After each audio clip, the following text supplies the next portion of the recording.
Hi, today's topic is specifically on request about failing relationships, why our marriage is failing, and what does research say that we should do to keep them together. The first thing, throw away your similarity lists. Research says that the percentage of similarity that two partners share does not predict success in relationships, irrespective of what your dating apps say. If there is any similarity that you need to look at, it has to be in the conflict management styles.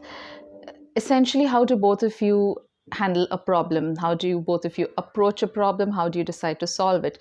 So for instance, when you get angry, do you like to yell and scream, and does your partner like to stay quiet? If these opposite styles exist, that is what will cause a bigger problem than whether you like the same singer or the same dancer or the same actor or the actress. The second thing you need to worry about is lack of communication.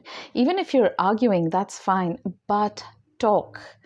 Any communication is better than no communication. Arguing is only a problem when it tends to get too toxic and abusive, and if it is really causing trauma to you, then arguments are a problem.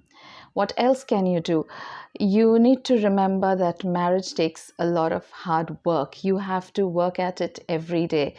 One doesn't just get married and expect to stay married thinking that, all the documents are in place and all the social norms are in place, so the marriage will continue.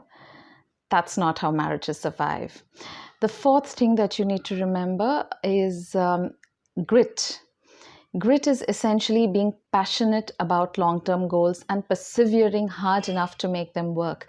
We do this when it comes to our careers, when it comes to other goals, but we rarely apply these to our marriages. It's easier to give up on a marriage than to work at it and continue to struggle with it in the hope and in the desire to make it work.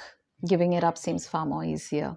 And the last thing you could do in order to ensure that your marriage survives is talk about the struggles, and talk about it with a positive bias, which means glorify the struggle. It will make you feel good and give you a sense of achievement knowing that you hit hard times and you yet survived it.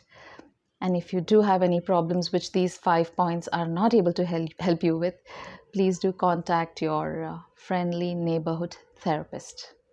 Apply this.